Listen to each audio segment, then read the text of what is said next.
মোমেনের নামে শুধু সূরা একটাই দেয় নাই, এটা হলো বহু বচন, আর একটা আছে সূরা মুমিন, এক বচন। প্রত্যেক মোমেনের নামে আল্লাহ আলাদা করে একটা সূরা বরাদ্দ দিছে, সুবহানাল্লাহ। ওটার নাম সূরাতুল মুমিন। আর সব মোমেনকে একসাথ করে আর একটা দিছে, সেটার নাম সূরাতুল মুমিনুন, বহু বচন। মুমিনের বহু বচন মুমিনুন। শুধু আমাদের নামে সূরা দেয় নাই, বরং সূরার প্রথম আয়াতে সব মুমিনের জন্য আল্লাহর পক্ষ থেকে সুসংবাদ আল্লাহ ঘোষণা করেছেন, কাদ আফলাহাল মুমিনুন। আল্লাহ মুমিনদের উপরে এতটাই খুশি, এতটাই রাজি, আল্লাহ নিজ থেকে বলে দিলেন, তোমরা যারা মুমিন হয়েছ, মুমিনরা সফল হয়ে গেছে। মুমিনের সফলতার সুসংবাদ আমি দিলাম না, আল্লাহ দিল। এই সুসংবাদ শুনে আপনারা বেজার না খুশি? আপনি যদি মুমিন হন, আল্লাহ আপনাকে বলল আপনি সফল। মনে মনে ভাবতেছেন, আল্লাহ কইলে হইব নাকি? আমি তো আজকে সকালও খাই নাই, না খাইয়া রইছি, কারণ পকেটে টাকা নাই, নাস্তা করবো কি দিয়া? আল্লাহ কইল মুমিন সফল, অথচ আমার থাকার ঘর নাই। এমন ঘর, আকাশ থেকে বৃষ্টি পড়লে ঘরের চাল দিয়া মাটিত পড়ে। আল্লাহ বলে মুমিন সফল, অথচ আমি ভিক্ষা করে ভাত খাই। আল্লাহ বলে মুমিন সফল, আমি মুমিন, থাকার ঘর নাই, ফুটপাতে ঘুমাই।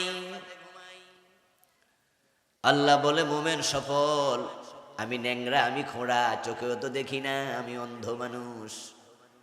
তা আমি মুমিন, আমি সফল হইলাম কেমনে?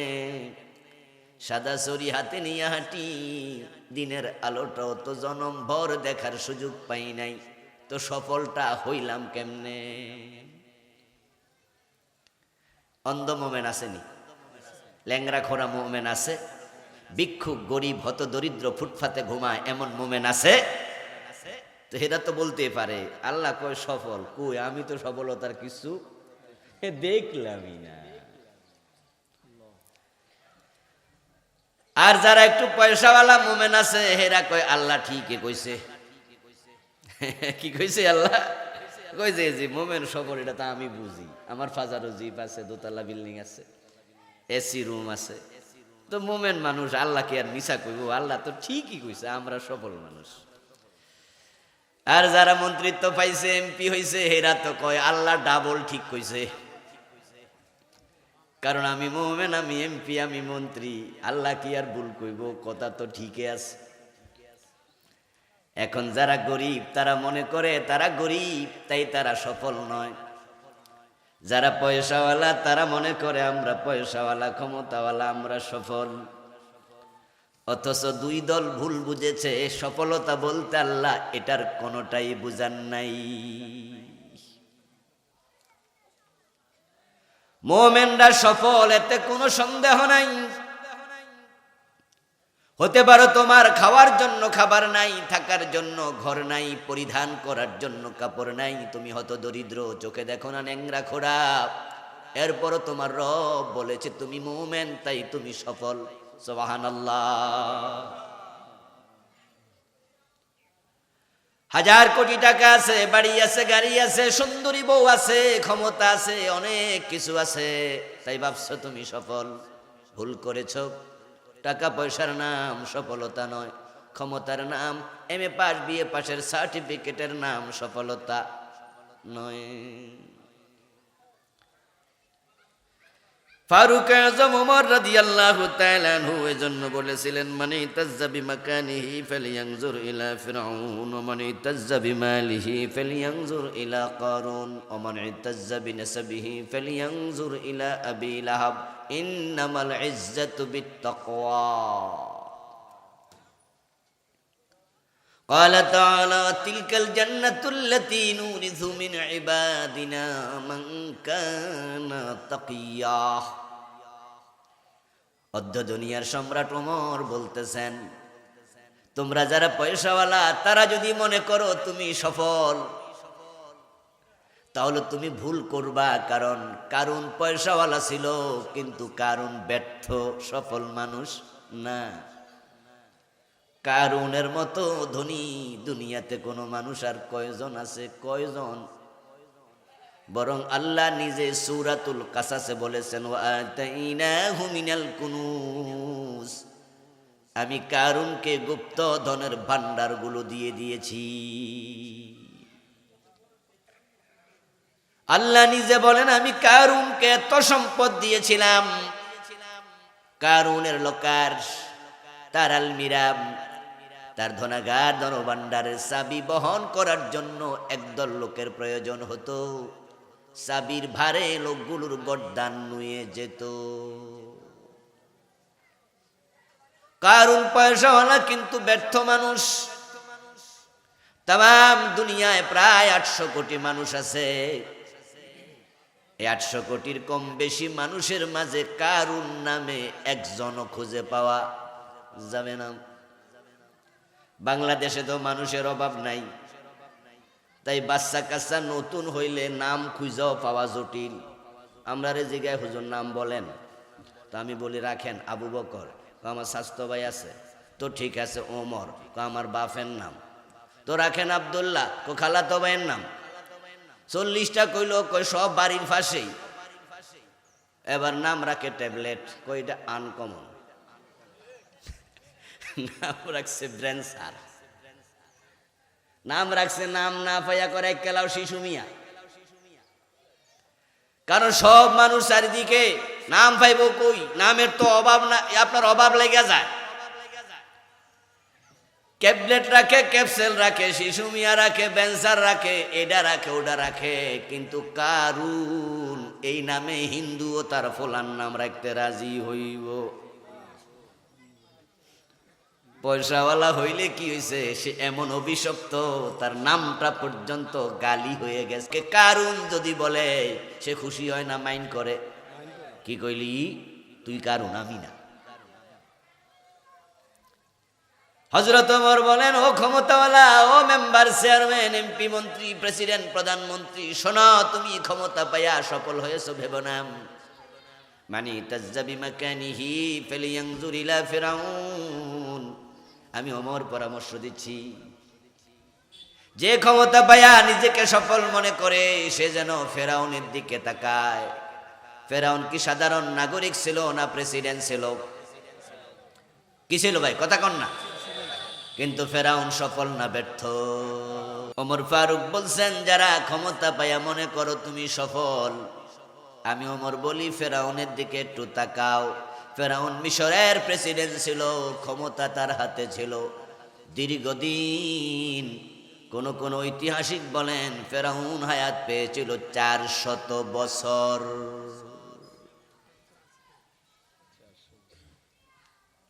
আগেকার যুগেরা লম্বা হায়াত পেত। নূহ আলাইহিস সালাম পাইছে কত বছর? 950 বছর। আদম আলাইহিস সালাম পাইছে কত বছর? 1000 বছর।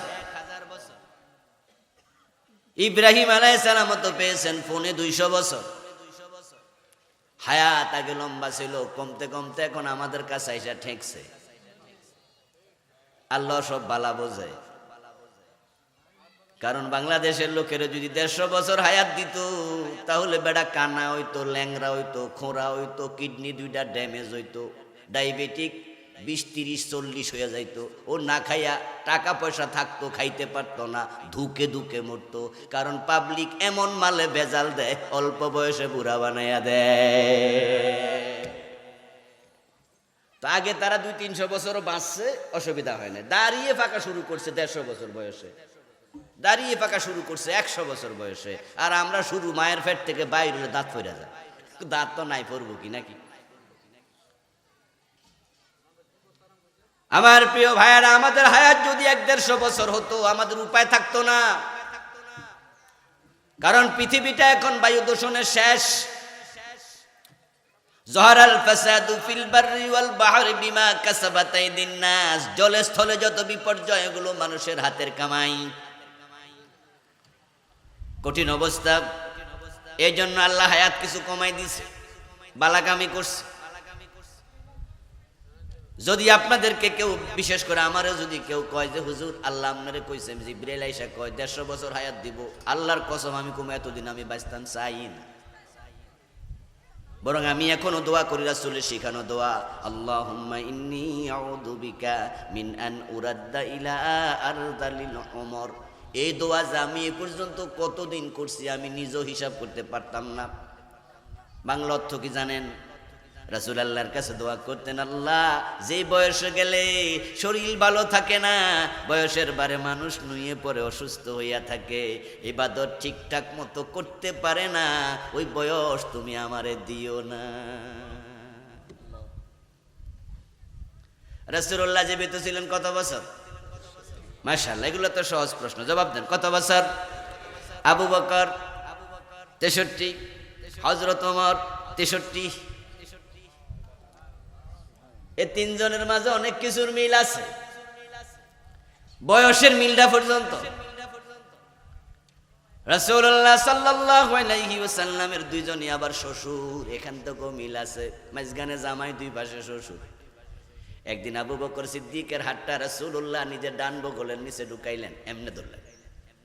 ওমরের টা আবার দুইটা বাম বগলের নিচে ঢুকাইলেন, ঢুকাই আবার দুই শ্বশুরকে মাঝখানে, দুই পাশে রাইখা জামাই হাঁটতাছে মাঝখানে। আবু বকরের মেয়ে আয়েশা, ওমরের মেয়ে হাফসা রাদিয়াল্লাহু তাআলা আনহুমা, আমাদের মা, ঠিক না? জামাই মাঝখানে, দুই শ্বশুর দুই পাশে। প্রিয় নবী এভাবে বগল দাবা কইরা হাঁটতেছে আর বলতেছে, আমরা এই দুইজনকে এইভাবে রেখে আমরা তিনজন কবরেও একসাথে থাকবো, কবর থেকে হাসরের মাঠে এভাবে একসাথে উঠবো।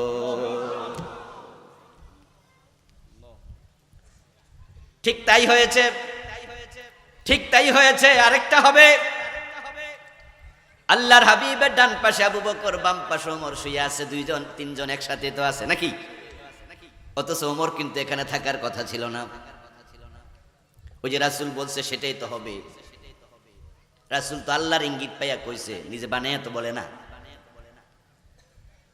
আল্লাহর হাবিব যেখানে মারা গেলেন সেটা ছিল মা আয়েশার হুজরা। নবীদের সুন্নাহ হলো নবীরা যে জায়গায় মারা যায় সেখানে নবীদের দাফন হয়, এটাই নবীদের সিস্টেম। এই জন্য সেখানে মাটি দেয়া হলো রাসূলকে, আয়েশার ঘরে রাসূলের কবর। কয়দিন পরে আবু বকর সিদ্দিক মারা গেলেন। তারপরে আবু বকর সিদ্দিক রাদিয়াল্লাহু তাআলা আনহু ওসিয়ত করে গেলেন, আমাকে নবীর পাশে কবর দিও। মা আয়েশা বলে, বাবা ঠিক আছে, আপনারা রাসূলের পাশে কবর দিমু, তাই দিয়েছে। কয়দিন পরে হযরত ওমর, কয়দিন বলতে 10 বছরের মতো তিনি দেশ চালালেন। তারপরে তিনি শহীদ হয়ে গেলেন, ওনাকে পিছন থেকে ছুরি মারা হলো। এক জালেম মেরেছে, অগ্নিপূজক ইবনে মুলজিম। হযরত ওমর রাদিয়াল্লাহু তাআলা আনহুকে মসজিদে ফজরের সময় নামাজ চলাকালে বর্ষার আঘাত করেছে, নাউজুবিল্লাহ। রক্তপাতের কারণে ওমর ফারুক রাদিয়াল্লাহু তাআলা আনহু দারুণ অসুস্থ। আজকের যুগের মতো চিকিৎসার এতটা উন্নতি ছিল না। এখন তো সামান্যতে রক্ত বন্ধ করার জন্য ওষুধ আছে, অপারেশন করে বন্ধ করা যায়। রক্ত যদি বেশি যায়, রক্ত ঢুকানোর ব্যবস্থাও আছে, নতুন রক্ত ঢুকাইয়া দেয়। হযরত ওমরের যুগে তো এতটা উন্নত চিকিৎসা ছিল না। তিনি মরে যাবেন বুঝতে পেরেছেন, শরীরটা ভালো না, রক্ত যেতে যেতে রক্ত শূন্যতা এসেছে, বাঁচবো না। তখন তিনি বললেন, আয়েশার কাছে যাও, আয়েশাকে বলি ওমর পাঠাইছে, ওমর মারা গেলে রাসূলের পাশে ওমর শুইতে চায় আপনার ঘরে, আপনি একটু অনুমতি দেবেন কি? খবর নিয়ে গেল। মা আয়েশা শুনে বলেন, না রে না, ওই পাশে জায়গাটা তো আমি আর আশা আমার জন্য রাখছি। আমার রাসূল, তার পাশে আমার বাবা, আমি ভেবেছিলাম পাশে খালি জায়গা, ওইটা আমি মরলে আমার জন্য কবর দেয়, আমার জন্য রাখছি। এখন ওমর যেহেতু চাইছে, যাও যাও, আমি আমার জায়গাটা ছেড়ে দিয়েছি, ওমরকে কবরটা দেও। ওই যে রাসূল বলেছে, আমরা দুইজন, আমরা তিনজন এভাবেই চলছি, এভাবেই কবরে, এভাবেই আবার কবর থেকে উঠবো হাসরে। রাসূল 63 বছর, আবু বকর 63, ওমর 63। তো আমরা এই জন্য 80-90 পর্যন্ত, এর চেয়ে বেশি বাঁচলে অসুস্থ হয়ে যাবেন, সুস্থ থাকতে পারবেন না। লম্বা হায়াত দরকার নাই, বরং সুস্থ থাকবো যতদিন, ইবাদতের উপযুক্ত থাকবো যতদিন, আল্লাহ ততদিন আমাদেরকে ঈমানের সাথে বাঁচাইয়া রেখো। অসুস্থ বানাইয়া ঘরে প্রস্রাব করবেন, ঘরে পায়খানা করবেন, মানুষ আপনারে কাঁচাবে, মানুষ ধাক্কাবে, এ বয়স দরকার আছে? আল্লাহ আমাদের ফানা করো, বলেন আমিন। ফেরাউন লম্বা হায়াত পেয়েছে 400 বছর, ক্ষমতায় ছিল দীর্ঘদিন। এত লম্বা হায়াত, এত লম্বা ক্ষমতা, কিন্তু বলুন তো ওই ক্ষমতাওয়ালা ফেরাউন সফল না ব্যর্থ? বাংলাদেশে তো 18 কোটি মানুষ আছে, আরো বেশি, হিসাবে কিছু কম, বাস্তবে আরো বেশি। ফেরাউন নামে কয়জন আছে? আপনারে ফেরাউন কইলে খুশি হইবেন? কোন হিন্দুরে যদি ফেরাউন কোন, হে খুশি হইব? হিন্দুও কব আমি এই নাম নিলাম না, তোমার বাংলা দিয়া দিলাম, তুমি যাও, তুমি ফেরাউন। এই জন্য ওমর কি চমৎকার কথা বললেন, কাদ আফলাহাল মুমিনুন, মুমিনরা সফল। সফলতার মানে টাকা না, পয়সা না, ক্ষমতা না, এগুলো নয়। এখন তাহলে সফলতার ব্যাখ্যা কি? সফলতার ব্যাখ্যা হলো কোন মুমিন চিরস্থায়ীভাবে জাহান্নামে থাকবে না। যার ঈমান আছে সে জান্নাত পাবেই, আর জান্নাতের নামই হলো সফলতা। কাদ আফলাহাল মুমিনুন, তাহলে বাংলা অর্থ দাঁড়ালো যারা মুমিন তারা সবাই জান্নাতি। সুবহানাল্লাহ পড়েন। মুমিনরা কি? আবার বলেন, মুমিনরা কি? এখন আপনি মুমিন কি নেই আপনার ব্যাপার। আমি বলছি না উনি জান্নাতি, উনি জান্নাতি, উনি জান্নাতি, আমি এটা বলছি না। আমি বলছি মুমিন জান্নাতি। এখন আপনি মুমিন কিনা আমি জানবো কেমনে? আমি মুমিন কিনা আপনি জানবেন কেমনে? ঈমান তো কলবে থাকে। যদি আপনি ঈমানটাকে কলবে জায়গা দিতে পারেন এবং আপনি ঈমান নিয়ে মরতে পারেন, আপনার জান্নাত নিশ্চিত। ঘোষণা দিলেন কে? কাদ আফলাহাল মুমিনুন, মুমিনরা সফল। قال النبي صلى الله عليه وسلم من قال لا إله إلا الله ثم مات عليه دخل الجنة। প্রিয় নবীজি বলেছেন, যে ব্যক্তি লা ইলাহা ইল্লাল্লাহ কালেমা পড়ে মরতে পারবে ঈমান সহ, মরতে দেরি, জান্নাতে যেতে দেরি হবে না।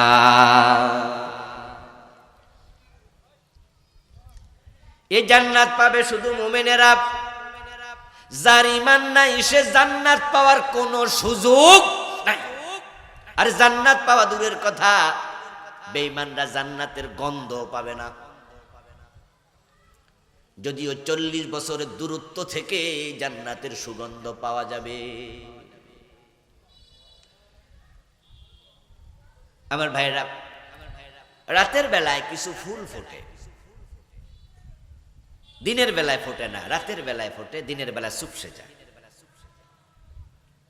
কারো কারো বাড়িতে জাতীয় ফুল আছে, যে বাড়িতে রাতের বেলায় ফুল ফুটছে, বাড়ির পাশ দিয়ে যাওয়ার সময় নাকের মাঝে সুগন্ধ আছে।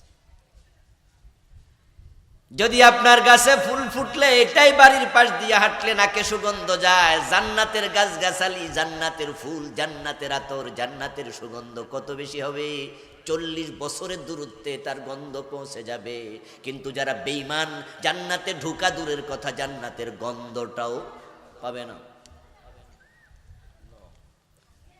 মুমিনরা জান্নাতি, তাই মুমিনরা সফল।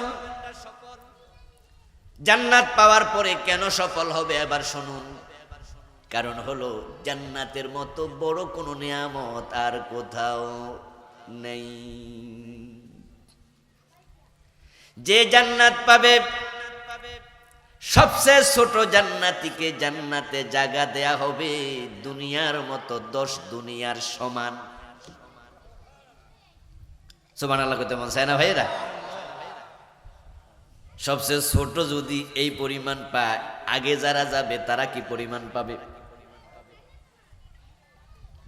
সবচেয়ে ছোট জান্নাতি আদনা হালি জান্নাতে মানজিলাতান লাহু 80,000 খাদিম।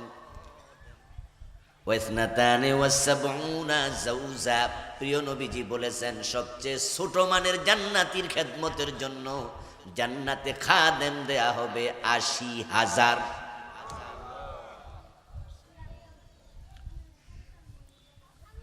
ও প্রিয় ভাই, ওই জান্নাতি খাদেম গুলাকে বলা হয় গিলমান। সবচেয়ে ছোট মানের জান্নাতের জন্য ওই হাদিসটাতে রাসূল বলেছেন ওয়াসনাতানি ওয়াসসাবউনা যাওজা, সবচেয়ে ছোট মানের জান্নাতের জন্য হুর দেয়া হবে, সুন্দরী বউ দেয়া হবে ৭২ জন।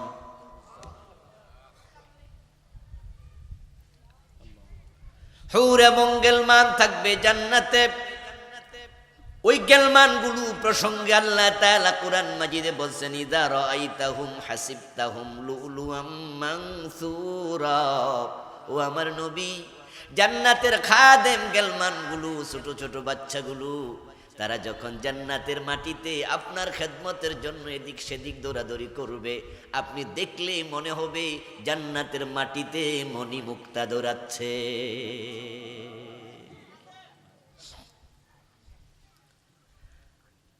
আর জান্নাতে যে হুর দেয়া হবে, স্ত্রী দেয়া হবে, তারা কতটা সুন্দরী হবে যেটা মানুষ কল্পনাও করতে পারবে না। এটা হয় না দুনিয়াতে, এটা কল্পনায় আসবেই না।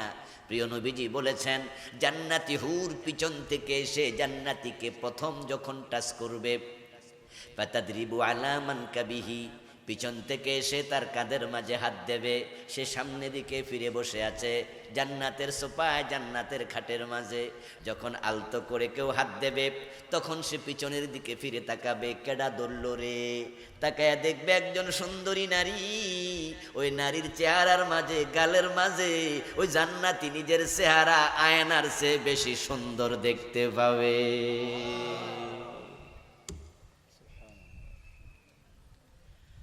فيرى وجهه في خدها أصفى من المرأة। প্রিয় নবীজি বলছেন মিরআতুন মানি আয়না, মারআতুন মানি নারী। নিমের নিচে জের দিলে অর্থ পরিবর্তন। আসফা মিনাল মিরআহ, আয়নার মাঝে যেমন নিজের চেহারা মানুষ দেখতে পায়, জান্নাতি হুরের গালের মাঝে ওই জান্নাতি পুরুষ তার চেহারা আয়নার চেয়ে পরিষ্কার দেখতে পাবে।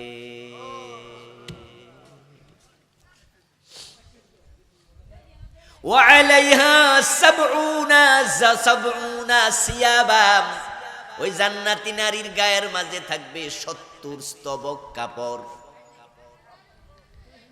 কেমনে যে আল্লাহ এটা বানাবে আল্লাহ জানে। এখন বাজারের মাঝেও কিছু মেয়েদের সুন্দর সুন্দর জামা পাওয়া যায়, যে জামাগুলা এত মোটা আছে না, ৫,০০০, ৭,০০০, ১০,০০০ টাকার জামা, আমাদের মতো কিন্তু এক ফাট না, অনেকগুলা ফাট আছে। আমি মালয়েশিয়াতে অনেক আগে ২০০৮-৯ দিকে মনে হয় গেছিলাম ঘুরতে। ওখানে গিয়ে পুত্রাজায়া ওদের সংসদ ভবন নিয়েছে, তো ওটা দেখার জন্য গেলাম। ওখানে গিয়ে দেখি বিবাহের অনুষ্ঠান হচ্ছে খোলা মাঠে, বর কনে অনেক মানুষ। তো বলল যে ওরা বিবাহের অনুষ্ঠানে যাচ্ছে, যাওয়ার পথে এখানে আনন্দ করছে বা অনুষ্ঠান থেকে ফিরতেছে বর কনে এরকম। তা আমি দেখলাম মেয়ের গায়ে যে জামা, ওই জামা পিছন দিয়া ৫-৭ হাত লম্বা। মানে মেয়ে হাঁটতেছে আর জামা মেয়ের সাথে সাথে যাইতেছে। দুই দল লোক দুই পাশে খাড়া রয়েছে, কোনো কোনো জায়গায় আটকিলে যেন ছুড়াইতে পারে। তো এরকম জামা আমি আর কোনোদিন দেখি নাই। কি রে আল্লাহ রে, এইটা আবার কেমন জামা? এখন বাংলাদেশও ৫-৭ স্তবক কাপড় দিয়া জামা বানায়, এত সুন্দর জামা। রাসূলুল্লাহ বলছেন ওই নারীর গায়ে থাকবে যেই কাপড়, ওটা হবে ৭০ স্তবক বিশিষ্ট। আলাইহা সাবউনা সিয়াবা। এটা বড় কথা নয়, বড় কথাটা কি এবার শুনুন। প্রিয় নবী বলে ওই ৭০ স্তবকওয়ালা জামা গায়ে দেয়া যে হুর থাকবে, তার পায়ের নলার সৌন্দর্য ৭০ স্তবক কাপড় বেদ হয়ে বের হয়ে যাবে।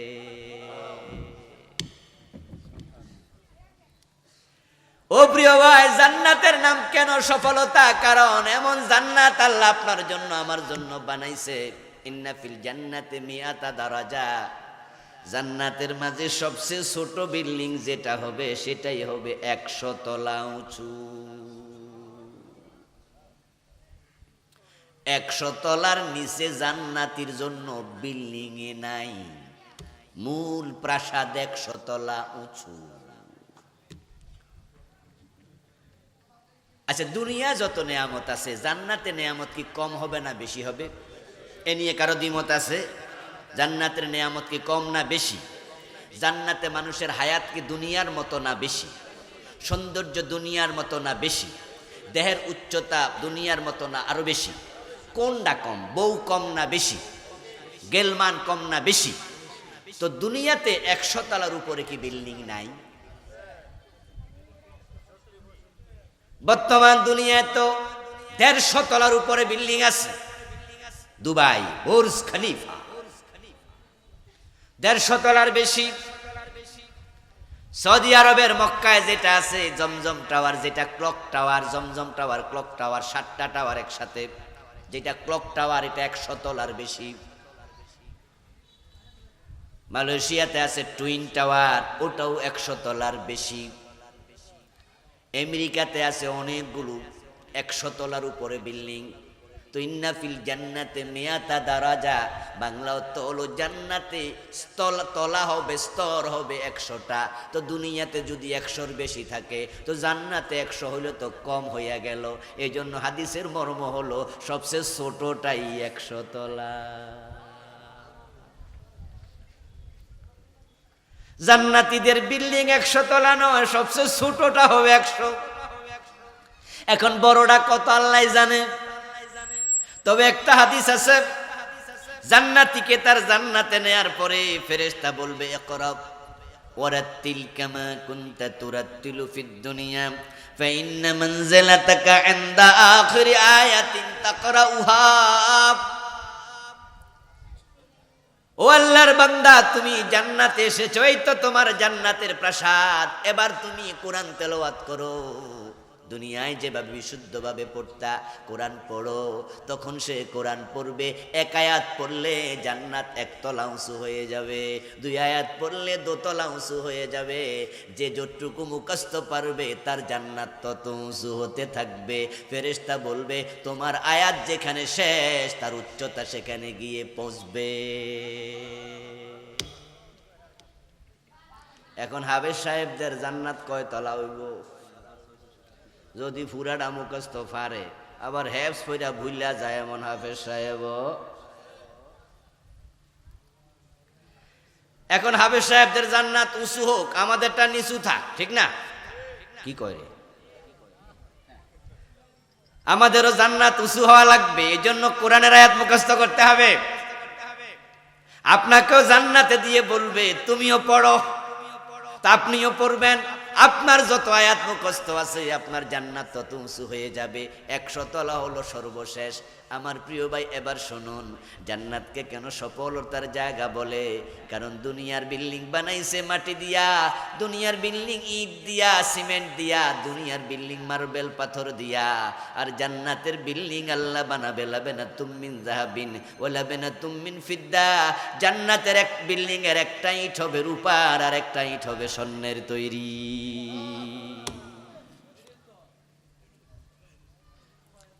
এই রিক্সাওয়ালা, ঠেলাওয়ালা, দিনমজুর, কুলি, শ্রমিক, গরিব ভাইয়েরা যাদের বিল্ডিং ঘরই নাই, এখানে 5 তলা 10 তলা বিল্ডিং এর মালিক আমরা কেউ মনে হয় না, 2-1 জন থাকতে পারেন। অধিকাংশই আমরা 1 তলার মালিক, কুড়ো ঘরের মালিক, টিনের ঘরের মালিক, রিক্সাওয়ালা, ছোট্ট বিল্ডিং জোপজাড়ে থাকেন। আপনি যদি জান্নাতি হন, আপনি মুমিন হন, আপনার বিল্ডিংটা হবে কমপক্ষে 100 তলা উঁচু, যেটা আল্লাহ স্বর্ণ দিয়ে বানাইছে। আপনার জন্য হুর হবে 72 জন, খাদেম হবে 80,000।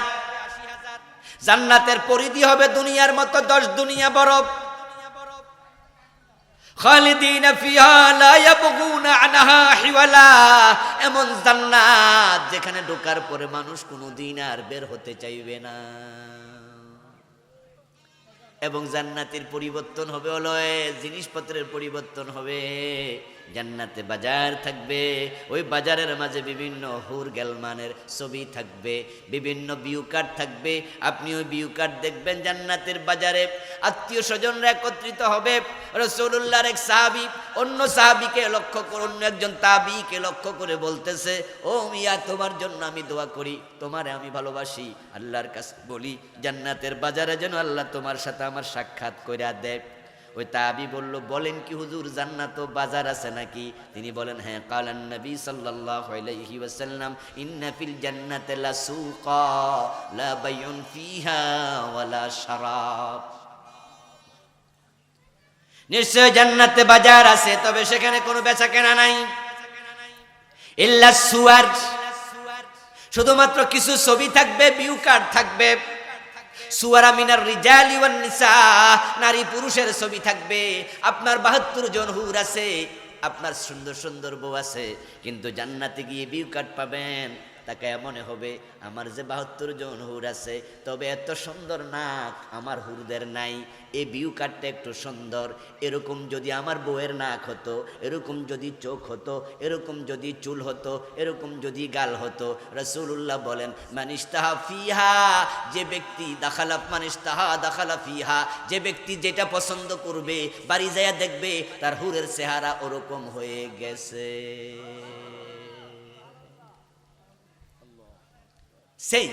চেঞ্জে মানুষ মজা পায়।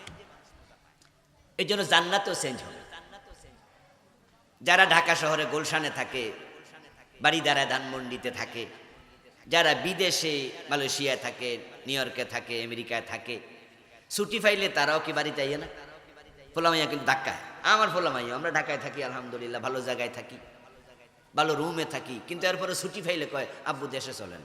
আমি কই, বেটা দেশে কি এত সুন্দর ঘর আসেনি? কয় না, ঘর লাগবো না, বেড়াই আসি। সৌদি আরবের লোকেরা যখন ছুটি পায় মরুভূমিতে চলে যায়, তাবু খাটাইয়া সেখানে রাতের বেলা ঘুমায়। চেঞ্জ চায় মানুষ। যারা প্রতিদিন গোস্ত খায় দেখবেন হেরাও মাঝে মাঝে শুটকি তরকারি ফাঁকায়, ঠিক নেই?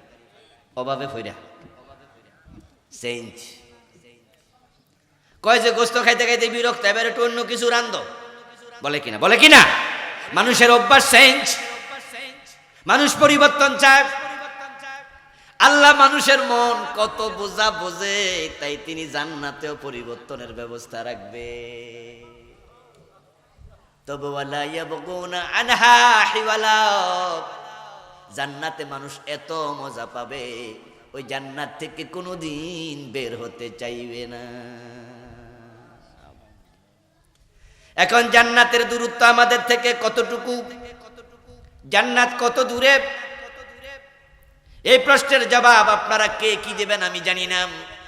তবে রাসূলের একটি হাদিস শোনাই। রাসূলুল্লাহ বলেছেন, তুমি যে স্যান্ডেল পায়ে দাও, জুতা পায়ে দাও, জুতার পিতা তোমার পা থেকে যত দূরে, জান্নাতের দূরত্ব আরো কম।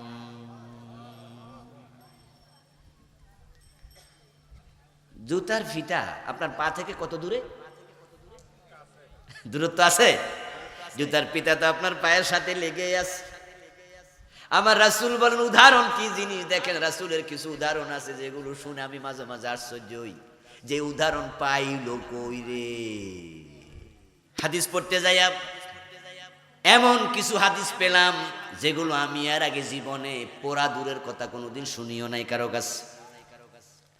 হাদিস তো লাখ লাখ, সব তো আর আমরা পড়ি নাই, সব তো আর আমরা শুনি নাই। এলেমের কি শেষ আছে? একটা হাদিস পাই আমি আশ্চর্য হইলাম যে প্রিয় নবী এই উদাহরণটা পাইল কই। কালান নবী সাল্লাল্লাহু আলাইহি ওয়াসাল্লাম, মান রুজ্জিহাত হাসানাতুহু ওয়ালা সাইয়্যাতিহি মিসকালা সাওয়াবা ইয়াদখুলুল জান্নাহ। রাসূল উদাহরণ দিচ্ছে, যখন আল্লাহ মানুষের আমল ওজন করবে, যদি কারণে তার পাপের সেই উকুনের ডিম পরিমাণ বেশি হয়, সে জান্নাত পেয়ে যাবে। কি পরিমাণ? উকুনের ডিম। আমি খুঁজে এই চিন্তা মাথায় ঢুকলো কেমনে? উকুনের ডিম। আরে এই উদাহরণ তো আমরা নরমালি দেই না, ঠিক না? আমরা বলি বিন্দু, এই বিন্দু পরিমাণ হবে না। আমরা বলি অণু, পরমাণু, এগুলো বলি, কিন্তু উকুনের ডিম, প্রিয় নবীজির উদাহরণ কতটা পারফেক্ট, কতটা পারফেক্ট। রিকশাওয়ালা, অশিক্ষিত দিনমজুর, আমার গরিব শ্রেণী যারা আছেন, অশিক্ষিত মানুষ যারা আছে, রাখাল কামলা, আপনি রাস্তায় দাঁড় করাবেন, ও রিকশাওয়ালা ভাই বলো তো পরমাণু কারে কয়? কইতে পারবো? ওই গরিব মানুষ বলবে পরমাণু আবার কি জিনিস। যদি আপনি প্রশ্ন করেন অণু কি, সে বলবে অণু আবার কারে কয় জানি না, পরমাণু কি বুঝি না। অথচ পরমাণু, অণু মানে হলো এমন জিনিস যেটা এতটা ক্ষুদ্র অংশ, যেটা দেখার জন্য যন্ত্র লাগে। ওই যন্ত্রের নাম হলো অণুবীক্ষণ। অণুবীক্ষণ, বীক্ষণ মানে দেখা, পর্যবেক্ষণ করা, যেটার নাম মাইক্রোস্কোপ। এত ছোট যেটা খালি চোখে দেখা যায় না, দেখার জন্য যন্ত্র লাগে, সেটার নাম অণুবীক্ষণ। রিকশাওয়ালা বোঝে না অণু কি, পরমাণু কি, কিন্তু উকুনের ডিম কি জিনিস এটা বোঝে না কে? একবারে গন্ড মুরুক্ষ হেউ বুঝা লাইব, আরে দারুণ কথা কইছে রে। এর মানে একবারে সামান্য। আমাদের মা বোনদের মাথার চুলের মাঝে এমন কিছু উকুনের জন্ম হয় যে উকুনগুলো এত ছোট, বৌমারে কই বৌমা আমি তো আয়নার সামনে খাড়াইলো দেখি না, কিন্তু মাথাটা একটু কুটকুট করে কেমন চুলকায়, দেখো তো উকুন হইছে নাকি। বৌমা আস্তে কইরা একবারে গোড়ায় হাত দিয়া টান মাইরা বাইর কইরা নখের উপরে রাইখা ফুডাইয়া কয় মা মাইরা লাইছি। এবার আপনারা বুঝুন তো, উকুন যদি এত ছোট হয়, ওই উকুনের ডিম আছে না নাই, সেটা কত ছোট। রাসূলুল্লাহর উদাহরণগুলো শুনলে বড় মজা লাগে। যে উদাহরণটা থেকে আমি যাচ্ছিলাম, কি উদাহরণ জানিয়ে দিয়েছিলাম দেখি মনে করাই দেন তো। জুতার ফিতা, মাশাআল্লাহ, ভালো শ্রোতা পাইছি, শক্ত শ্রোতা। আমাদের থেকে আমাদের জান্নাতের দূরত্ব, জাহান্নামের দূরত্ব, রাসূল বলে তোমার জুতার পিতা তোমার যত দূরে তার চেয়ে আরো কাছে। জুতার পিতার সাথে দূরত্বই তো নাই, এর মানে পায়ের সাথে লেগে আছে। তোমার জান্নাত তোমার জাহান্নাম আরো কাছে। তুমি জুতা, তোমার জুতার ফিতা তোমার কিন্তু চামড়ার ভিতরে ঢোকে নাই, পায়ের ভিতরে ঢোকে নাই, উপরে আছে। জান্নাত আর জাহান্নাম তোমার জীবনের ভিতরে ঢুকে আছে। সেটা আবার কিভাবে? জান্নাত পাওয়ার জন্য মরা লাগে না, জাহান্নামে যাওয়ার জন্য মরা লাগে না। আল্লাহর কোরআনে আল্লাহ তাআলা বলছেন যারা জান্নাতি হবে তাদের জান্নাতের নিয়ামত মরার আগে শুরু হবে। সুবহানাল্লাহ পড়ে। যারা জাহান্নামী হবে জাহান্নামের শাস্তি মরার আগে শুরু হবে। সেটা কেমনে? এবার সরাসরি আয়াত থেকে শুনুন। আল্লাহ তাআলা নিজে বলছেন আল্লাযীনা তাতাওয়াফাহুমুল মালাইকাতু তাজ্জিবিন ইয়াকুলুনা সালামুন আলাইকুম উদখুলুল জান্নাতা বিমা কুনতুম তা'মালুন। ও জান্নাতীরা, মুমিনেরা, সুসংবাদ নাও। রিকশাওয়ালা, ঠেলাওয়ালা, ও রাখাল, ও ভাই আমার, আপনি এই যে ঘরে থাকেন, আপনি এত গরিব, আপনার নিজের গরু ছাগল থাকার ঘরে একটা বেড়া দিয়া ওই পাশে গরু থাকে, এই পাশে মানুষ থাকে, দূরে রাখার ঘর নাই, বাহিরে রাখলে চুরি হয়ে যাবে, তাই থাকার ঘরে গরু ফালে এমন গরিব আছে না নাই? যখন গাই গরু প্রস্রাব কইরা দে, দুর্গন্ধ নাকের ভিতরে ঢোকে। আপনার আকাশের মালিক, জান্নাতের মালিক আল্লাহ তো দেখে আপনি গরিব, আপনার নাকের মাঝে উৎকট দুর্গন্ধ সারা জীবন ছিল। এই জন্য আল্লাহ বলে আমার এই গরিব বান্দা ইমানদার, সে হারাম খায় নাই, সুদ খায় নাই, ঘুষ খায় নাই, পরিশ্রম করে তার জীবন চালাইছে। সে চুরি করে নাই, ডাকাতি করে নাই, সুদে টাকা লাগায় নাই, হালাল জীবন যাপন করছে। ও আমার জান্নাতি বান্দাকে জান কবজ করতে যাচ্ছ আমার ফেরেশতারা, যাওয়ার আগে জান্নাত থেকে একটু আতর নিয়ে যাও।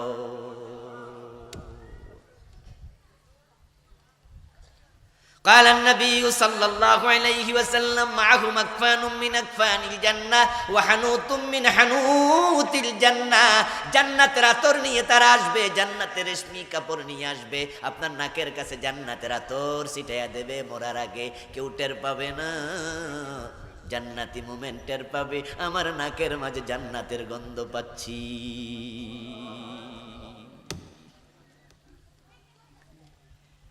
ও প্রিয় ভাই, রাসূলুল্লাহর হাদিসের বাস্তবতা সাহাবীর জীবনেও পাওয়া যায়। ওদের ময়দানে যখন রাসূলুল্লাহ সাল্লাল্লাহু আলাইহি ওয়াসাল্লামের সাহাবারা প্রচন্ড যুদ্ধের কারণে দিক বিদিক জ্ঞান শূন্য হয়ে দৌড় মারছে, প্রথম দিকে বিজয়ী হয়ে গিয়েছিল, গনিমতের মাল সংগ্রহ করা শুরু করেছে।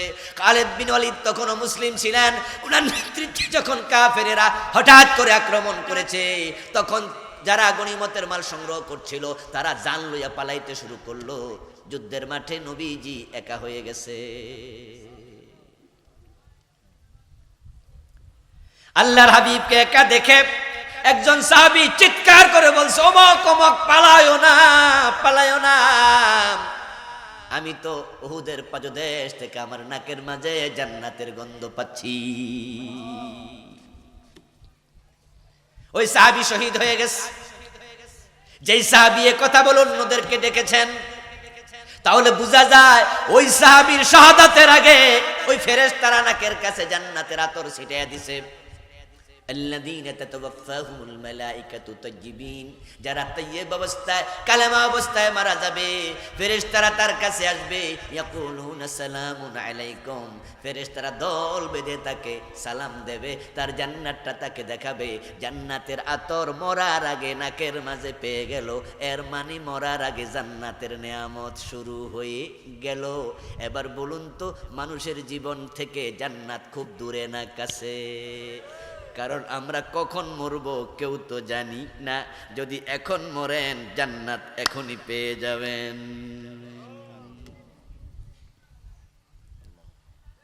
ঠিক তার বিপরীতে জাহান্নাম, ওয়ালাউ তারা ইয ইয়াতাওয়াফাল্লাযীনা কাফারুল মালায়েকা ইয়াদরিবুনা উজুহাহুম ওয়া আদবারাহুম ওয়া যুকু আযাবাল হারিক।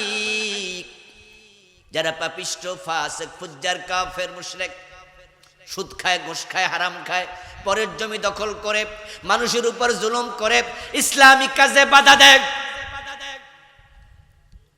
ক্ষমতা পাইয়া পাগল হয়ে যায়।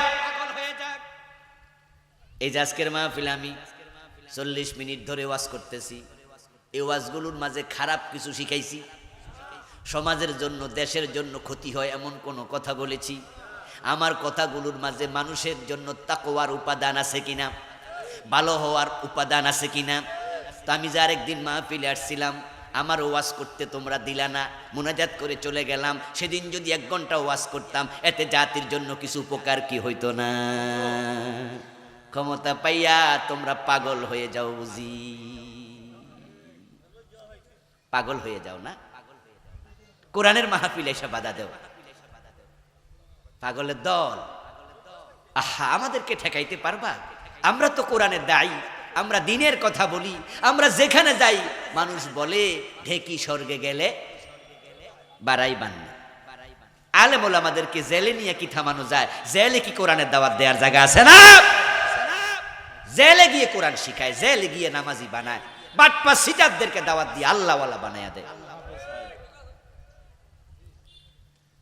আমাদেরকে থামাবা কেমনে? এ পাকুন্দিয়াতে আমাকে ওয়াজ করতে দেয় নাই, বাংলাদেশ কি পাকুন্দিয়াতে শেষ? তোমার ওয়াজের জায়গা আরেক জায়গায় আছে না? গতকালকে তো 3টা মাহফিল করছি একদিন। এখন তো মাদ্রাসা বন্ধ, তো এই জন্য দিনে 5টা লইলেও সুযোগ থাকতো যে ফজর পড়া শুরু করবো, শুধু পাবলিক ফজরের টাইমে ঘুমায় তাই লই না। অপ্রিয় ভাই, তাহলে যারা কোরআনের মাহফিল বন্ধ করে তারা জাতিকে আল্লাহর কথা শোনা থেকে বিরত রাখছে, ঠিক কিনা? অপেক্ষা করো, তোমারও মৃত্যু হবে। সুদে টাকা রাখছো, টাকা লাগায় রাখছো, সুদ খাইতে খাইতে মারা যাওয়ার মানে কি জানো? মায়ের সাথে জেনা করতে করতে মরা। যে বিষ খাইয়া মরে তাওবা করতে পারে না, বিষ খাইতে খাইতে মরে। যে ফাঁসিতে ঝুলে মরে তাওবা করতে পারে না, ফাঁসিতে ঝুলতে ঝুলতে মরে। সুদ খাইলে ৭৩ গুনাহ, সবচেয়ে ছোটটা হলো মায়ের সাথে জেনা করা। তো যার সুদে টাকা লাগানো অবস্থায় মরে যায়, মায়ের সাথে জেনা করতে করতে মরে, তোমার ফেরেশতা জান্নাতের ফেরেশতা আতর নিয়ে আইব নাকি জাহান্নামের ফেরেশতা লাঠি নিয়ে আইব? ওয়ালাউ তারা ইয ইয়াতাওয়াফাল্লাযীনা কাফারুল মালায়েকাতু ইয়াযরিবুনা উজুহাহুম ওয়া আদবারাহুম ওয়া যুকু আযাবাল হারিক। আল্লাহ বলো নবী, যারা কাফের, যারা খারাপ মানুষ, তাদের জান কবজের জন্য ফেরেশতা যখন আসে, আল্লাহ তখন বলে, যা যা ফেরেশতা, খালি হাতে যাস না, জাহান্নামের আগুন দিয়ে আমি কিছু চাবুক বানায়া রাখছি, ওই চাবুকগুলো সাথে নিয়ে যা। ইয়াজরিবুনা উজুহাহুম ওয়া আদবারাহুম, ফেরেশতা আসার সাথে সাথে ওই ব্যক্তির চেহারার মাঝে, পিঠের মাঝে পিটাতে শুরু করে। কে বলেছেন? আমার ভাইরা কথা বলেন, কে বলেছেন? আপনি দেখছেন যে আপনার বাবা, আপনার ভাই শুয়ে আছে, মরে গেছে, যদি সে পাপিষ্ট হয়, ফেরেশতা তাকে পিটাচ্ছে, আপনি দেখেন না, সবকিছু দেখার ক্ষমতা আপনার নাই। এই যে আমরা এখানে বসে আছি, এখানে এই মাঠের মাঝে অক্সিজেন আছে না নাই? অক্সিজেন কি দেখা যায়? তাই বলি কি অক্সিজেন নাই নাকি? আপনি না দেখলে কি হয়েছে, অক্সিজেন কিন্তু আছে।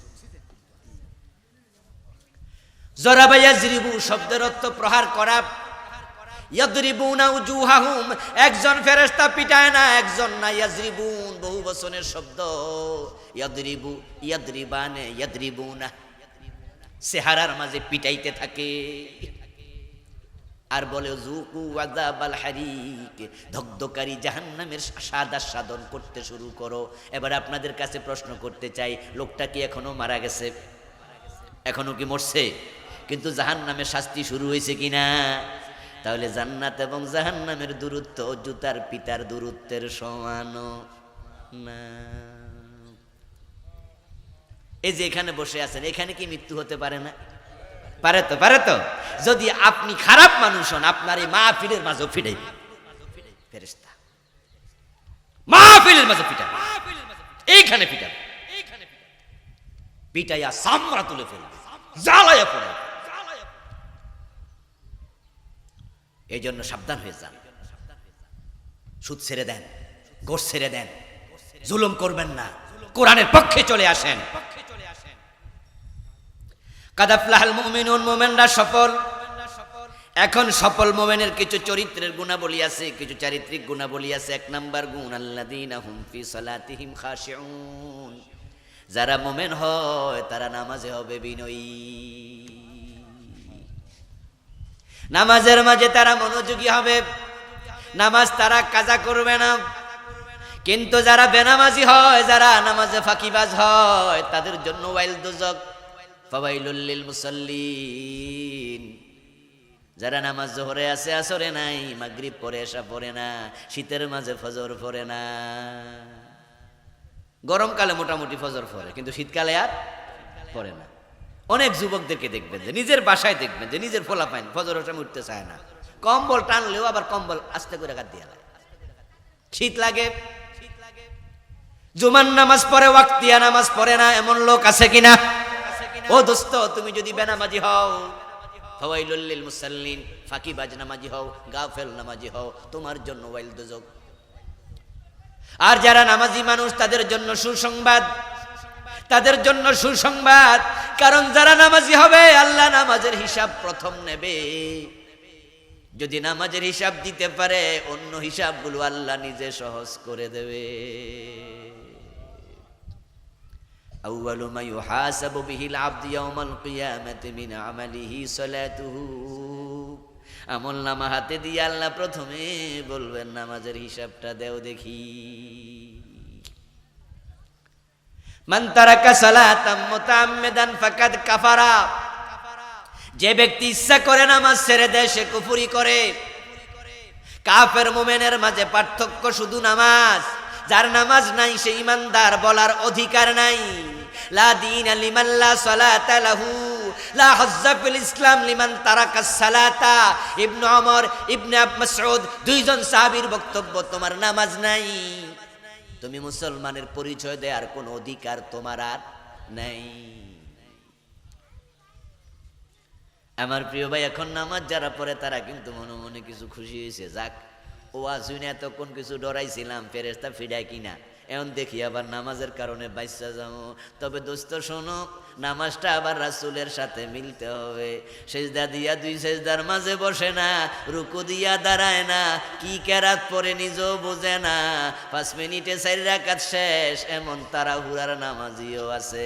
আল্লাহর সামনে দাঁড়ায়া তারা মনে হয় যেন আল্লাহর সাথে আবার বেয়াদবি করছে। তোমার নামাজ আল্লাহ তোমার চেহারার মাঝে ফিকে মারবে। তাই প্রিয় নবী বলছেন, সাল্লু কামা রাআইতুমুনি উসাল্লি। তোমরা নামাজ পড়লে হবে না, নামাজ পড়ো সেভাবে আমি নবী নামাজ পড়েছি যেভাবে। আমি যদি 500 টাকা করে কাপড় কিনলাম, 3.5 গজ কাপড় কিনে আমার জুব্বা বানাবো, টেইলারের কাছে আমি দিয়ে আসলাম। তারপরে টেইলারকে আমার গায়ের মাপ আমি দিলাম, দেওয়ার পরে টেইলার সাহেব 2-4 দিন পরে জামা বানাইলো। জামা আমি নিয়ে দেখি আমার হাতা লম্বা, জামা আমার সে 3 ইঞ্চি লম্বা, এখান দিয়ে এত মোড়া। আমি জিগাইলাম, কিরে ভাই আপনারা না মাপ দিয়া গেলাম? উনি কয়, হুজুর মাপের কাগজটা পাইছি না, বানাই লাইছি, ছোট তো আর বানাই নাই, বড় কইরা বানাইছি, নেন গা। আমি খুশি হমু? টাকা দেমু? এই নষ্ট করলেন কেন? নষ্ট করলেন কেন সেটা জবাব দেন।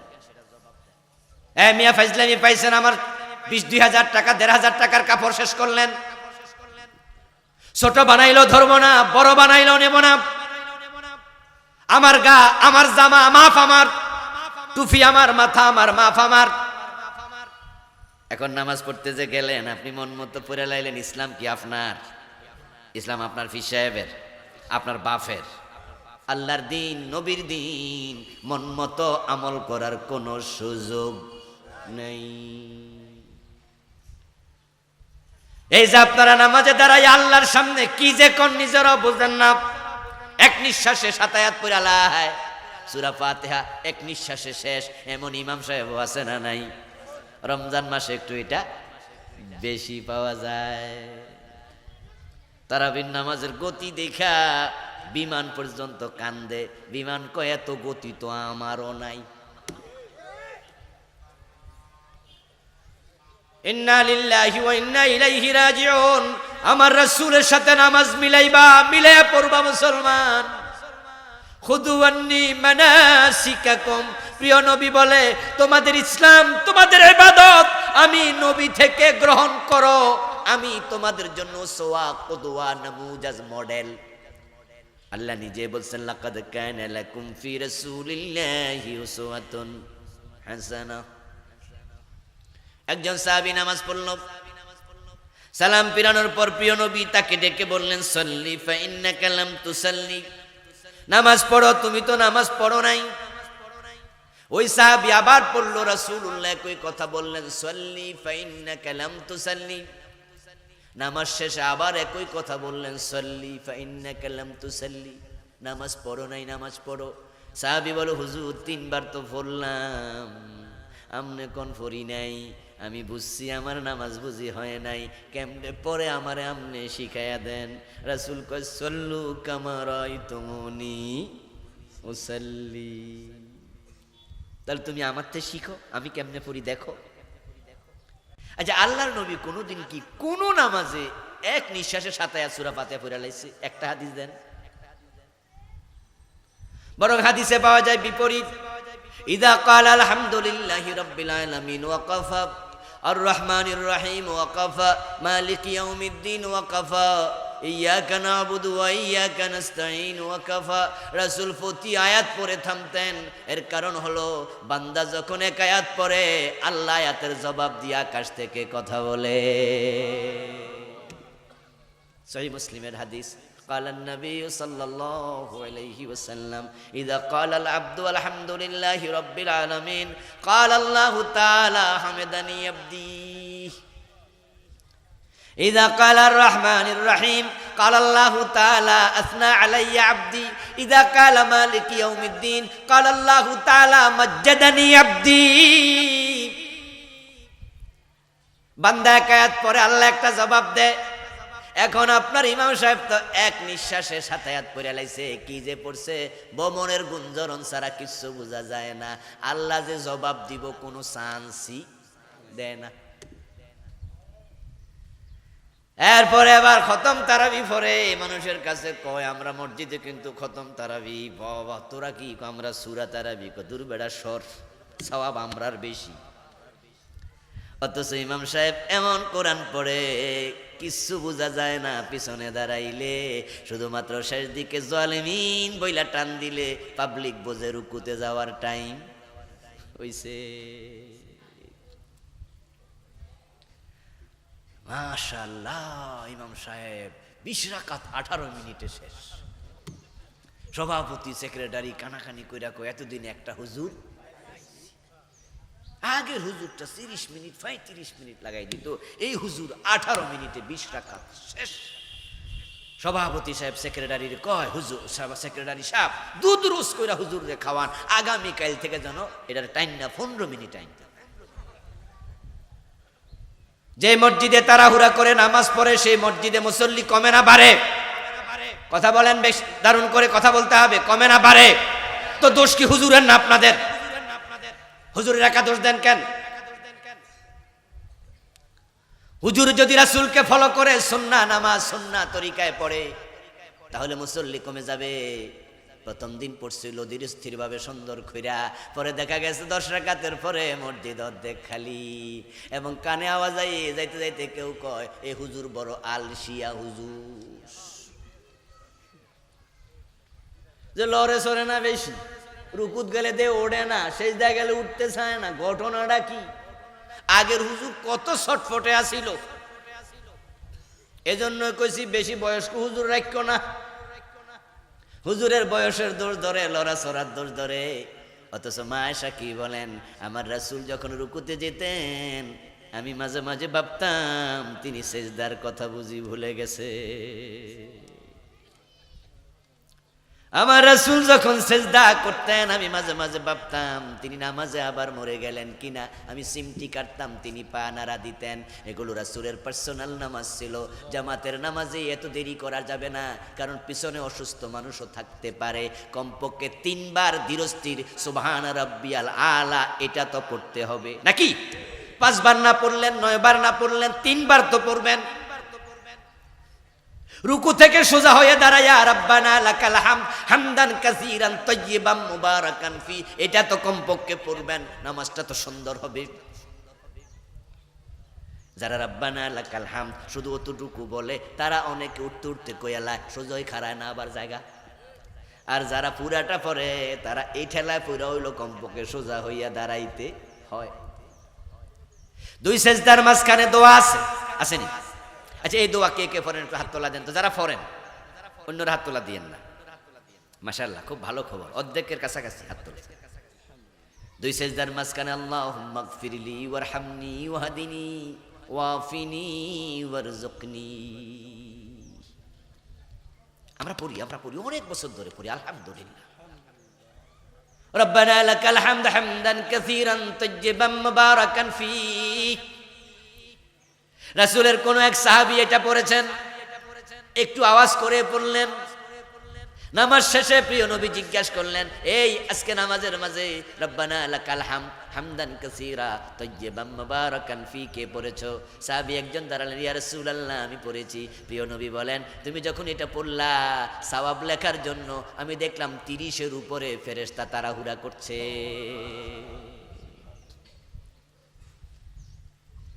নামাজ হচ্ছে দোয়া কবুলের সবচেয়ে ভালো জায়গা। আপনি নামাজে 2 সেজদার মাঝখানে কি চমৎকার দোয়া, আল্লাহুম্মা গফিরলি আমারে ক্ষমা করে দাও, ওয়ারহামনি আমার উপর রহম করো, ওয়াফিনি আমারে মাফ করো, ওয়াহদিনি আমারে হেদায়েত দাও, ওয়ারযুকনি আমার রিজিক বাড়ায়া দাও। আপনি 2 সেজদার মাঝখানে প্রতিদিন পড়েন না, পড়তে থাকেন না, আপনার দোয়া বারবার শুনে আকাশের মালিক যদি একদিন টিক চিহ্ন দিয়া দেয় আপনার কপাল খুলে যাবে, ঠিক কি না? কপাল খুলে যাবে, কপাল খুলে যাবে।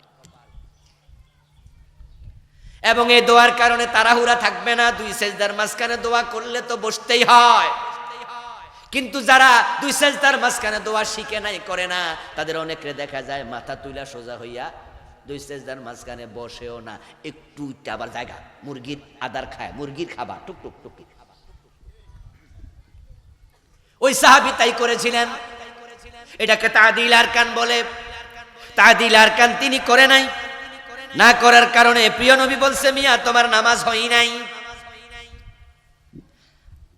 আলহামদুলিল্লাহ, আপনারা আমার সামনে যারা আছেন তারা আমি আশা করছি সবাই নামাজি, কিন্তু নামাজের মাঝে তাড়াহুড়া আছে, এমন দুই চারজন এখানে থাকতে পারেন। আজ থেকে আর তাড়াহুড়া করবেন না, আমার সাথে একটু রাজি হন। রাজি হইবেন? রাজি হইবেন? আর নামাজে তাড়াহুড়া করব না। ও দোস্ত, আপনি কার সাথে কার সামনে দাঁড়াইছেন, আপনার কি অনুভূতি আছে? আপনি কার সামনে খাড়াইয়া তাড়াহুড়া করছেন? আপনি কি বুঝেন আপনি কার সামনে দাঁড়াইছেন? বান্দা যখন নামাজে দাঁড়ায়, আকাশের মালিক তার দিকে তাকাইয়া থাকে। বান্দা নামাজে তেলাওয়াত করে, আকাশের মালিক তার তেলাওয়াতের জবাব দেয়। قال النبي صلى الله عليه وسلم إذا قام أحدكم في صلاته فإنه يناجي ربه। বান্দা যখন নামাজে দাঁড়ায়, প্রিয় নবী বলেন, সহিহ বুখারীর riwayat, সে তার রবের সাথে কথা বলতে শুরু করে। আপনি ব্যস্ততা কাকে দেখান? কাকে দেখান? কাকে ব্যস্ততা দেখান? আপনি ভিআইপি আল্লাহর সামনে, না নগণ্য বান্দা? আপনি ধুলা বালিও তো না, কার সামনে ব্যস্ততা দেখাচ্ছেন? আপনি বেয়াদবি কার সাথে করতেছেন? এই ইমাম সাহেব হুজুর, কার সাথে বেয়াদবি করছেন? এক নিঃশ্বাসের সাথে তাড়াহুড়া করে তারাবি। মানুষ বেতন দেবে না তাই এমন চাকরি ছেড়ে দাও, পান দোকানদারি করো। তোমার ইমামতি তোমাকে খাওয়ায় না ভাই, তোমার রাজ্জাক আল্লাহ। সুন্নাহর আলোকে নামাজ পড়ো, চাকরি চলে যাক। ইমামতি চাকরি না, এটা নেতৃত্ব, ঠিক না? ইমাম মানে নেতা। মসজিদের সভাপতি বলবো, হুজুর আর একটু তাড়াতাড়ি পড়েন, মুখের উপর বলে দিবেন, পারলে আপনি নামাজ পড়ান। আমি সুন্নাহর বাইরে যেতে রাজি নই। ওয়াল্লাযীনা হুম লিয-যাকাতি ফাঈলুন। জান্নাতি সফল মুমিনের আরেকটা চারিত্রিক দিক হলো তারা যাকাত দেয়। যাকাত দেয়, ঠিকঠাক মতো দেয়। এখন যাকাত বাংলাদেশে ঠিকঠাক মতো অনেকে দেয় না। এক নাম্বার দেয় না, দুই নাম্বার যারা দেয় তারা গনে টনে দেয় না। যারা লামসাম দেয় এমন লোকের সংখ্যাই বেশি। অথচ যাকাত দেয়া মালওয়ালার জন্য ফরজ, এবং এটা মানুষের হক। মনে রাখবেন প্রিয় ভাই, আল্লাহ নিজের হক মাফ করে, মানুষের হক আল্লাহ মাফ করে না। এজন্য আপনাদের যাদের উপর যাকাত ফরজ, সাবধান। কিন্তু নামাজ পড়েন নাই, আল্লাহ চাইলে জাহান্নামে নেবে, পিটাবে, সেখানে শাস্তি দেবে। আবার চাইলে আল্লাহ মাফও করে দেবে। রোজা রাখেন নাই, আল্লাহ চাইলে জাহান্নামে শাস্তি দেবে, চাইলে আবার মাফ করে দেবে। কিন্তু যারা যাকাত দেন নাই, তাদের শাস্তিটা আল্লাহ হাসরের ময়দানে পাবলিকের সামনে দেবে। দোজকে নিয়ে আনা, এটা আগে দিয়ে দেবে। আল্লাহ নিজে বলছেন, الذين يكنزون الذهب والفضة ولا ينفقونها في سبيل الله فبشرهم بعذاب أليم يوم يحمى عليها في نار جهنم يوم من يوم القيامة। আপনার জমানো টাকা ব্যাংক ব্যালেন্স করা, বাড়ি করা, গাড়ি করা, জমি কিনা, যাকাত না দিয়ে যা করেছেন, জমাইছেন, এগুলোকে লোহার পাত বানাইয়া, তামার পাত বানাইয়া ফেরেশতাদেরকে বলবে জাহান্নামের আগুনে গরম কর। হাসরের ময়দানে তারা গরম করবে। ঠিক লোহার মিস্ত্রির দোকানে, কামারের দোকানে আগুনে যেমন গরম করে লোহা টকটকে লাল হইলে পিটাইয়া দা আন্তা খন্তা বানায়, ঠিক গরম করার পরে আল্লাহ বলবে আবার তার কপালের মাঝে, পেটের মাঝে, পিঠের মাঝে সেক দিতে থাক। নাউযুবিল্লাহ। এটা কোরআনের আয়াত শোনাইলাম। হাদিস শুনাইলে আবার কেউ মনে মনে কইতেন হাদিস সহিহ না জয়ীফ আল্লাহ জান, হুজুররা তো সবই কইয়ালায়। কিন্তু কোরআনে কি জয়ীফ টয়ীফ আছে নাকি? কোরআনে কি জয়ীফ আছে? ইয়াউমা ইউহমা আলাইহা ফি নারি জাহান্নাম বানায়া জুলাইয়া দেবে। ওই সাপ দুই মুখ বিশিষ্ট হবে, কপালের দুই পাশে সবল মারবে আর বলবে, আমি তোমার মাল, আমি তোমার সম্পদ, যেটা যাকাত না দিয়া জমাইছো। ও নামাজি, ও হাজি সাহেব, যাকাত না দিলে হাসরের ময়দানে আপনার কপালে, পিঠে, পেটে শেক হবে লোহার দিয়া, আগুন দিয়া, আগুন দিয়া। এই নামাজ কি কামে লাগলো? শেক তো খাইলেন। গলার মাঝে সাপ ঝুলানো হবে, রোজা কি কাজে লাগলো? শেক তো খাইলেন। আচ্ছা, আমরা যারা জাকাত মাকাত দেই না, নাউজুবিল্লাহ, আমরা দেই আলহামদুলিল্লাহ, জাস্ট বলছি আর কি, যারা দেই না আমরা, এই জাকাত না দেয়া টাকা কবরে কি নেওয়া যাবে? যে বাড়ি কিনছেন বাড়িটা কবরে নেওয়া যাবে? এই বাড়িতে কে থাকবে? পোলা মাইয়া নাতি নাতকুর, কিন্তু মাইটটা কে খাবে? কত বড় ব্যাককল, পাবলিকের লেগে নিজে মাইর খায়। আপনারা যারা 100 বছর আগে পুরান বাড়িতে থাকেন, যে বাড়িটা আপনার দাদার বাবা, এমন কিছু বাড়ি আছে না যে বিক্রি টিক্রি করেন না, এটাতেই আপনারা আছেন, জমি দলিল খুঁজেন, দেখবেন যে আপনার দাদার বাবা উনি হয়তো কিনছেন। আচ্ছা, দাদার বাবার নাম কি কয়জনে কইতে পারবেন? কম। আর দাদার দাদার হলো তো খবরই আছে, আমিও জানি না। এতে নামটা জানলেন না, জমিটা তো বেড়া কিনছিল, বেড়ার বাড়িতে থাকেন। এরপরে এবার আসুন তো, যখন দোয়া করেন তখন দোয়ার সিস্টেমটা কি? আল্লাহ আমারে মাফ করে দাও, আমার মা বাবা দাদা দাদি নানা নানি। ওই বেটা যে দাদার পরে হে তো দোয়াও পাইল না, আপনি দোয়া করতে তো ঘুরে গেছেন গা, কি এরকম না? আল্লাহ আমার দাদা দাদি, এরপরে কি কইছেন নি? ফর দাদা ফর দাদি ফর দাদা, এরপরে কইছেন নি? কন তো দাদা দাদি কইয়ে কিন্তু মার দিকে নানা নানির দিকে গেছেন গা। তো যে বেটা জমি কিনলো, সুদ খাইলো, গোশ খাইলো, হে বেটা জমি কিনা দিয়া গেছে, বাড়িতে থাকলেন, কবরে মাইর খেয়ে কেডা, আর আপনি হে নামও জানলেন না, দোয়াও করলেন না, আর থাকলেন আপনি। যে বেটা এই কাম করে গেছে, হারাম টাকা দিয়া কামাইয়া বাড়ি কিনছে, এ বেটাকে এটা ব্যাক কল না, যে কাল লাগে করে গেলাম, তোরা তো নামও জানলি না, দোয়াও করলি না।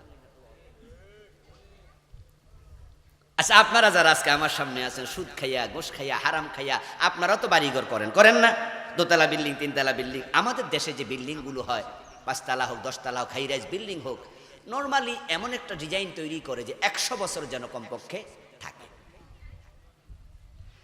প্রিয় ভাই, 100 বছরের একটা বিল্ডিং, আপনি 100 বছর হায়াত পাইবেন না তো। এখনই তো বয়স আপনার 60, 70, 50, 40। তা আমি যদি এখন বিল্ডিং বানাই, আমার বয়স তো 49 চলছে, 48 পার হয়ে গেল, 49-এ পা দিলাম।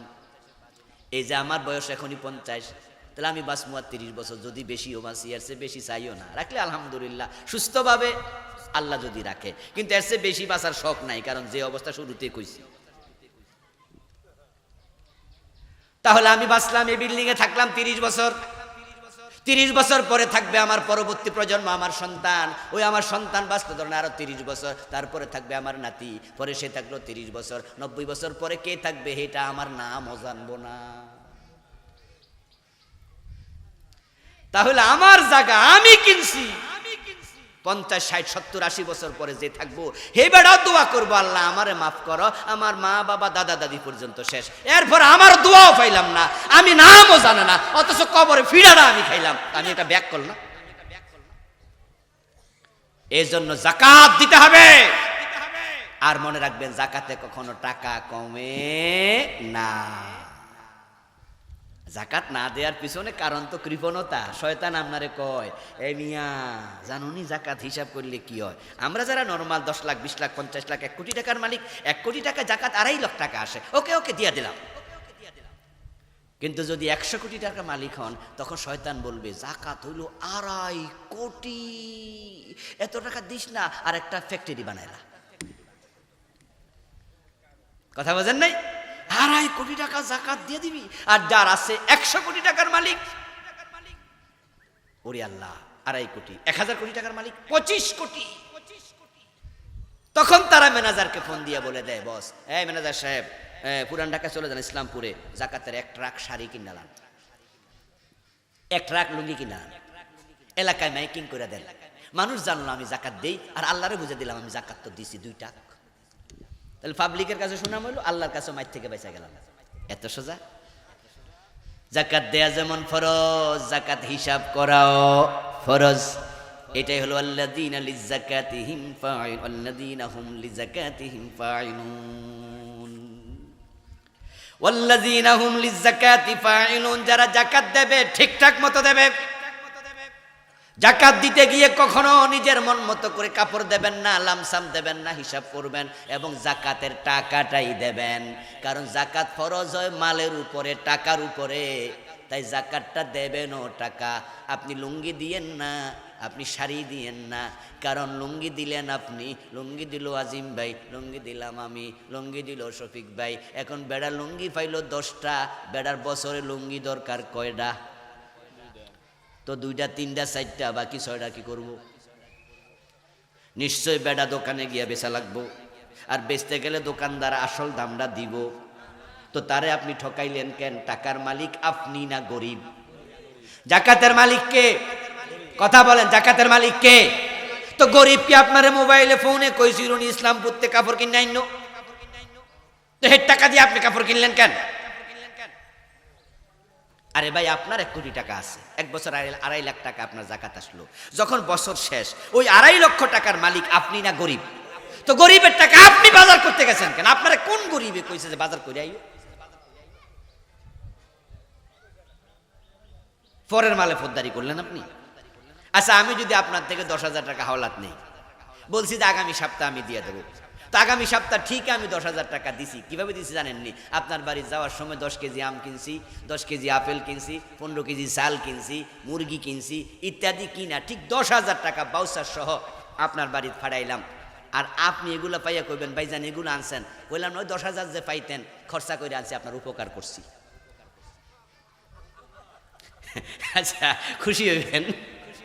আপনি তো কইবেন কি রে, মাথায় সমস্যা হইল কবে হুজুরের? কি পাগল কইবেন না যে কি রে মাথায় সমস্যা হইল কবে? আমার জিগাইবেন যে ভাবি জানেনি মাথা যে খারাপ হয়েছে। আমনের থেকে আমি 10,000 টাকা পাবো, আর আপনি বাজার খরচ করছেন কেন? আমি কামনের কইছি আমার আপেল লাগবে, আঙ্গুর লাগবে, আমার এই লাগবে, ওই লাগবে। আমার টাকা আমারে দেন, আমি আমার স্কুলে পোলাপানের বেতন দেবো, ঠিক কিনা? ওই গরিবের দরকার কাশের ওষুধ কিনা, আর তুমি লুঙ্গি দিছো মিয়া। ওই গরিব বেড়া ঋণ করে রাখছে, বেড়া ঋণের টাকা দিতে পারে না, আর তুমি তারে শাড়ি দিছো। এই জাতীয় ফাইজলামি চলছে কিনা দেশে? এটা যাকাত দেওয়ার অবশ্যই সিস্টেম নয়।